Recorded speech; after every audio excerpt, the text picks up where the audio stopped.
Hi, my name is Alina de la Vega, and I am here today with my mom, Mayi de la Vega. And I wanted to bring her because we're going to talk about entrepreneurship. I am an entrepreneur, and she is one of my role models. So, who better to give us advice on, how she started and where she is today, and all the lessons and all the things that she's gone through because she came at a very young age and it has been hustling ever since. So, I want to welcome her and talk a little bit about your journey. How did you start? Let's start from the beginning. How did you start? How did you know you wanted to be an entrepreneur? Was it in you? Did you have the fire? So, thank you for that warm and beautiful introduction. As a mother, it's very rewarding to feel that your daughter admires you or looks up to you for all the sacrifices and all the lessons you've gone through in life. So, thank you for that. Um, where do I begin? I think when I was a little girl, I had this entrepreneur spirit in me because when other little girls were playing dolls and houses, I was pretending to sell coffee and lemonade to my family. So, and then I would want to charge them for it. And I would say, okay, you owe me, a dollar, 50 cents, or whatever it was. So I think you asked the question, I think entrepreneurship is something that some of us are just born with. We have the spirit in us to really do something and just forge ahead and be willing to take certain risks and be willing to endure certain adventure, which when you start off, I'm not sure you think of it in those terms. I think you think of it as I'm just going to build a business and it's going to be great and I'm going to make a lot of money and then you're really excited about it and then reality hits. And that's kind of, I feel that I'm a little bit like that too, like a dreamer, right? You dream about all the things you want to do, and you think big, you think out of the box. I just interviewed someone the other day and I was telling her that I met her through you. And I said, my mom's a visionary because she did this event and she knows that it's boring, and you brought Ashley to get everybody pumped. So you're always seeing above, and that's right. That's kind of also, you need something like that to be able to go through this because it's not easy. It's not easy. Being an entrepreneur is not easy. And I think you faced many challenges along the way. And I think resilience, having the resilience to endure change. For me, change was something difficult. I don't like change. And I very quickly had to learn that in order to be able to accomplish the things that I needed to in business, I needed to be able to adapt to change very quickly and just go with the flow and understand that change was a part of that journey and part of that dream. And so once I started learning to accept change, things became a lot easier for me because I knew it was part of the journey. I knew it was something that needed to take place. So now I'm okay with change. And trust me, there's a lot of change all the time in our business. So, And everything, right? The and only everything. constant thing in life is change. That's right. That's one of my favorite quotes. And what would you give advice to someone that wants to start a business, that wants to, besides that change is very, So I think when you're looking to start a business of any sort, I think you have to ask yourself, how much do I know about this business? Is it something that I have a passion for and I know nothing about, and I'm just going to say, I'm going to just go and I love to bake and I'm going to just open a bakery, but you don't really know. So my first advice would be to really become an expert in whatever it is you're going to do. Whether it is that you're reading about it, interviewing people, meeting people that have gone through the same journey, and really surround yourself with knowledge because knowledge is power. And when you have people around that have done it before, there's a lot of lessons that can be learned. So I think it's really important to just not do it on a fling. That's, I think, why so many businesses fail.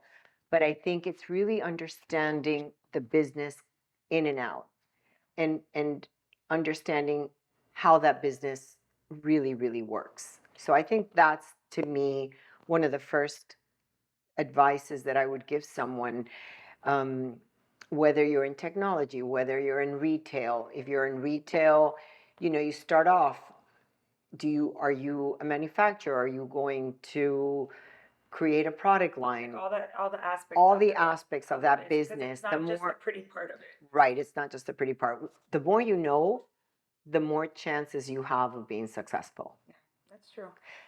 And also not giving up, because you're like the queen of never giving up.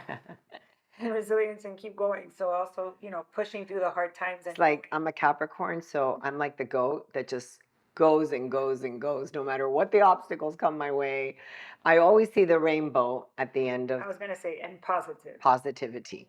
So I think resilience, adaptability to change, passion for whatever it is that you're doing, consistency, integrity, embracing the change and embracing people that can continue to feed your soul and feed everything that you need, because you also have to have a life work balance where you are taking in all of this great information, but then if you're become a workaholic where you're just not balancing out your life right, then that takes a toll on your health or your emotional stability or your outlook even on your business. So I think it's really important to keep all of that in mind. And that was my next question. How do you feel you were able to balance work life?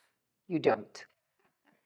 Awesome, yeah. Because that's what you struggle with it, right? As a woman, you're like, I need to be with my kids. I need to, and then you're always trying to please everyone and have enough time with everyone. So Absolutely. So, and I'm a people pleaser by nature. I learned that later on in life through, life coaching and, therapy and reading and a lot of work that I did. So I was a people pleaser. So of course, who were the first people that I wanted to please? My family, my kids, you know, and I think that there's always this guilt that we have because society really is in such a way that somehow it still falls on the woman to run the house, to schlep the kids around, to make sure they're getting everything they need. So for me, it was really challenging. And I remember many times, whether it was you playing soccer or your brother at a baseball game, me pacing up and down with the phone, talking to people, hiding the phone so you wouldn't see me. And so that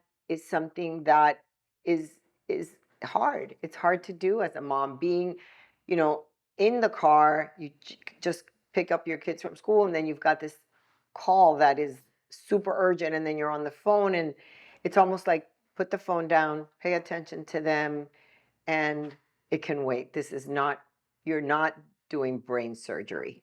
So I think understanding the value and how other people perceive you in terms of not what they think of you, but especially with your children, that you're able to give them that full attention, because that person can wait. In your mind, you think that person can't wait, but they can, and it's that instant. Especially now with social media, even worse. Even worse, it's like immediate, Before instant you had gratification. that huge phone. I don't know how you hit it with the antenna, the white one.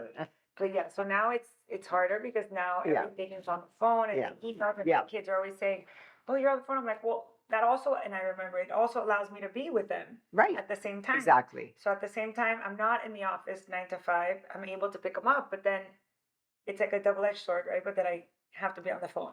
Right. But the more aware, and I think awareness is a really important word. Once we're aware of what makes them tick, what makes you, react, or then you can make better choices as you're with them in the car, or which is really why I started real estate, because I thought my father used to own an aerospace company, and I remember having to sneak out at 2:30 to be at school to get to pick you guys up. And then I thought, once that company was sold, I thought, oh, well, this is great. With real estate, I have flexibility and I can be with them. Especially when you have a type A personality. So it's really hard. But that leads into my other question is, how do you think, so now that I'm in the same situation, it's funny because you always say, I'm not going to do what my mom does. I'm not doing it. I'm doing complete opposite. I'm going to be with my kids. I now do the same. But like you said, it's important the awareness because I do work a lot on knowing what they need from me, and everybody needs something different. So I agree with you that awareness is so important. But how do you think that your business either affected our relationship or any memory that you have about us growing up and your journey through that? So I think children want their moms and dads all the time. They don't like sharing. They don't like, you back in the day, you remember watching the shows where the mom was wearing an apron and she was baking cookies and waiting for the kids to come home. And it was like, oh my gosh, she was like the perfect, homemaker. And in my back of my head, I thought, oh, I'm not doing all that. At least I'm not doing it the way she's doing it. So, I think it I think there's a yearning throughout the years where the children are growing up, where there might be a void where they feel that, I want my mom all the time. I want her not to work. I want her to be with me all the time. But then I think back now, and I think I served as a good role model for both you and for your brother and for my nieces and my nephews because they saw that I was involved in my work and I cared about and I was really into what I was doing. But at the same time, I think as you started to grow up, you started to see that I was trying to find that balance to give you what you needed and also to be able to fill my soul with what I needed, which was not only being a great, wonderful mom and being there for you all the time, but also what I needed to accomplish as a woman, as an independent woman, that I was able to achieve a level of success where I had financial independence and I that was very important to me and not have to rely on other people to provide for my Yeah, of well-being. course.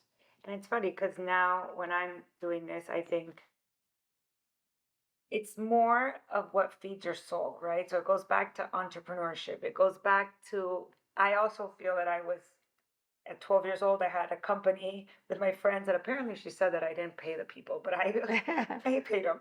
I would also go and ask for money and the whole thing. So I think you're born with that, and I think that when you have that drive, that fire inside of you, it's more for you to accomplish the things that you want. So if you're doing what you love and you're passionate about it, then you're a better mom, you're a better wife, you can 100%. show up in a better way, Right. right, for everyone. And I think that that's what I found, and I think that my journey, I started in real estate thinking that that's what I wanted to do, and I was happy for a while, but I always was still trying to find. It was never like I never felt 100% complete. And now with Doth and with all the things that I'm doing, I feel it's not work. I'm happy. Right. And then your soul is Full. full, and Your then heart is full. yeah, so she Absolutely. could be a better mom, and I learned from the best. Thank you. So what is you know a lesson, something that you've gone through, or a big lesson in this entire journey that you in your career that A lot. because I know them. So many lessons. Really, I think the first lesson is to truly work on your inner core, who you are, understand who you are, what makes you happy.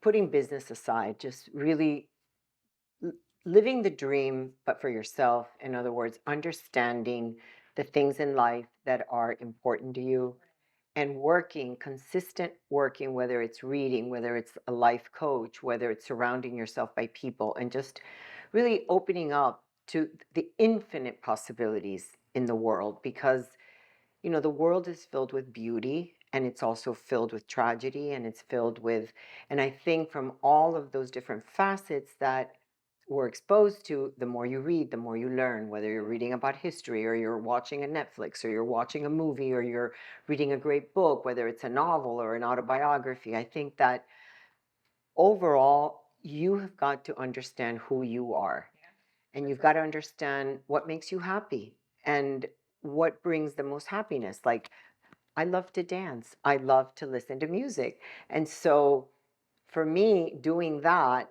is super important because I just see the smile on my face all the time. Like, oh my God, there's music. There's this new song that I love, and I'm gonna just, you know, dance to my own beat and my own rhythm. So I think understanding that, then you can look at other people and give the best of yourself. But in which then kind of flips over to the part of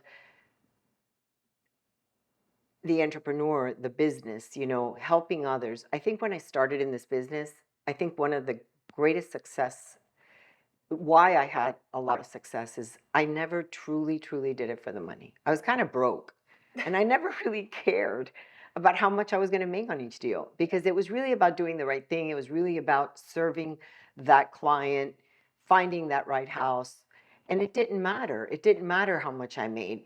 And it truly, truly didn't matter. And I say this, and I'm talking from my heart. It really was, it wasn't never the money that drove, because it was my passion. It was my passion. And then it was my passion to understand that there was a void in the Florida real estate market where there was not one company that was a true global company.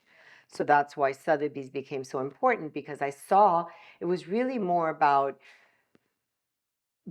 a company that served in the luxury space, which is what the market that I serve, but also their connectivity, the global connectivity of that company, which I loved. And why did I love it? Not only because it affected real estate, but because it allowed me to fulfill my dream of traveling, of adventure, of living a life that I wanted to live. And how great I could do it through work, and I could become the ambassador for One Sotheby's and travel and welcome. And when they opened in India, oh my goodness, I was the first person there to welcome them. And but guess what? I had a great time, and saw a different culture, made friends, and so I love what I do, and I love it because it's constantly evolving, now constantly changing, which I love now, and I had an issue with younger. And so I think it was really, you know, the business aligned with who I was. Yeah. And it allowed me to evolve into being who I wanted to be, and allowed me to dream of going to places that otherwise maybe I wouldn't have gone, and also making friends all over the world. What a great opportunity. Can you share a pivotal moment in your entrepreneur journey that tested your bond with me and how you overcame it and achieved it? Great question. So I think the pivotal moment for me was when I realized that you were not in love or passionate about real estate. And so for many years, I hoped and wanted you to be a part of One Sotheby's, my team, what I was doing. And I think I tried so hard, and it was just not in you. Like it's not a field or a business that you're passionate or love. So that was a pivotal moment, the day that I realized that you didn't want to work with me or at One Sotheby's by yourself. And I think you tried for a little bit, and I saw right through it and said, okay, she's doing it. And by the way, you were really good at it. But I knew then that it wasn't your final destination, that you would go on, that you yourself wanted to become an entrepreneur on your own merit, with your own vision, with your own um, dreams of what you wanted to do. And I commend you for that, because we do have to follow our dreams and our passion. And that was a pivotal moment. I said, my daughter doesn't want to really do real estate. So then I think that it took me a while to digest that. And it took me a while to accept that. And then I said, I have to be here to support her and celebrate her in anything she wants to do, not what I want her to do, but what she wants to do. And so when you launched Dote, I saw the effort, the time that you put into it. When I saw the final product, I almost cried because the marketing was on point. The packaging couldn't have been better. The messaging was exactly what needed to be. How you launched it, you got on a plane, you went to LA, you got all the influencers. I mean, I was so proud of you. And I just felt that I said to myself, wow, maybe she wants to now come and do marketing with us because you really, really, really, really surprised me and in just creating that with your team. And but it was always your vision. You had to approve everything. You had to set the directives of what was going to be and what that brand was going to look like. And creating a brand from scratch is really hard. It's hard because it's a very competitive space. It's full people. And then you worked and you continued to work and you became the spokesperson for Dote. And I see your Instagram and I see your post and I see what you do and I'm like, gee, that's amazing. I should be doing that. So I think that was the acceptance of letting you go, which is really, it's really what we need to do as parents. We need to let our children fly. No, and it goes back to what you said, you know, doing the work, right? So it took me a long time to make that decision and a long time to really understand that real estate wasn't what I wanted to do. Because, like you said, there was like that torn of, I kind of like it, I'm kind of good at this, you make good money, but so it's hard for people, I feel, well, at least for me, it was to really understand why I was doing real estate. And then at the end, I was doing it to make you happy, to make Daniel happy, to make everybody, but finding what it's a hard job. It's not easy. It's a hard job. It's not easy. Absolutely. And you go from doing something that you know you're good at or you've learned or your family's part of to saying no. So it wasn't easy, but No, it was awesome. but we made it through. Exactly. And now we're gonna do so many things together. That's great. I love Because it. all of my wellness, she started before me, right? You've been on this journey for a while, and it's also your passion, and it's also something that you're like a little witch, also. So, so yeah, so the journey will continue. Thank you. Thank you for being here. That's it.